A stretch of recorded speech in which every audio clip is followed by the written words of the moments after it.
गोंडल शहर में किराए के मकान में स्थायी हुए अनंत पेशे से शिक्षक हैं। अनंत स्कूल में काफ़ी लोकप्रिय टीचर हैं। स्कूल में पढ़ाने के बाद वह बच्चों को अपने घर पर ट्यूशन भी पढ़ाते हैं। खैर, अब तो उनकी शादी हो चुकी है, पर जब वह कुंवारे थे तब उन्हें अपने किराए के घर में एक बेहद भयानक अनुभव हुआ था।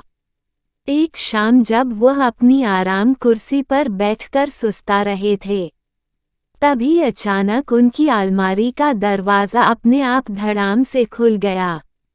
इस आवाज़ से वह चौंक गए। उन्हें काफ़ी डर महसूस हुआ चूँकि उस शाम वहाँ कोई हवा नहीं चल रही थी और घर पर तो वह अकेले ही रहते थे। वह उठकर अलमारी का दरवाज़ा फिर से बंद कर कुर्सी की ओर जाने लगे। तभी उन्हें महसूस हुआ कि किसी ने उनका नाम पुकारा और वह आवाज़ उस अलमारी के अंदर से आ रही थी।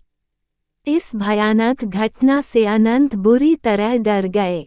उन्हें वहीं खड़े खड़े पसीने आने लगे और वह बुरी तरह कांपने लगे। डरते डरते उन्होंने पीछे मुड़कर देखा तो अलमारी का दरवाज़ा धीरे धीरे हिल रहा था, जैसे कि अंदर से उसे कोई धक्का दे रहा हो। खौफ के मारे कांपते हुए अनंत थोड़ी देर वह अजीब नज़ारा देखते रहे। तभी अचानक अलमारी से गाढ़ा काला धुआं बाहर आने लगा। ये सब पारलौकिक घटनाएं देखकर अनंत की चीख निकल गई। अनंत दौड़कर घर के बाहर आ गए और सारी बातें अपने पड़ोसियों को बताने लगे। अनंत के पड़ोसी उनके साथ घर में दाखिल हुए और उन सब ने वहां जो भी देखा उसे देखकर सबके होश उड़ गए।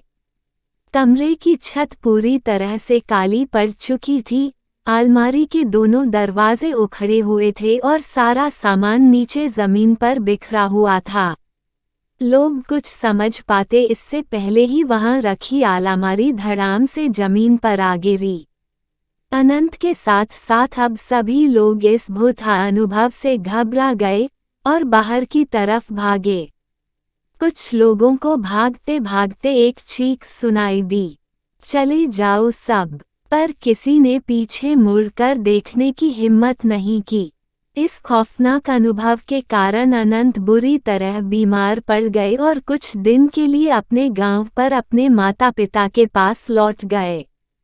जब वो गोंडल वापस लौटे तो कभी उस घर में वापस नहीं गए और किसी और मोहल्ले में रहने लगे। क्या थी इस खौफनाक घटना की वजह? मोहल्ले में रहने वाले बुजुर्गों से पता चला कि वो मकान अंग्रेजों के जमाने की बनी एक हवेली को तोड़कर बनाया गया था। कहते हैं कि उस हवेली का मालिक बहुत क्रूर इंसान था और एक बार उसने अपने नौकर को जलाकर मार डाला था और उसकी अधजली लाश उस अलमारी में छिपा दी थी। मकान मालिक ने कभी वो अलमारी प्रयोग नहीं की थी, लेकिन अनंत राजनाथ के मांगने पर उन्होंने वो अलमारी उसे दे दी थी और शायद इसी कारण नौकर की आत्मा नाराज हो गई और ये खौफनाक डरावनी घटना घट गई।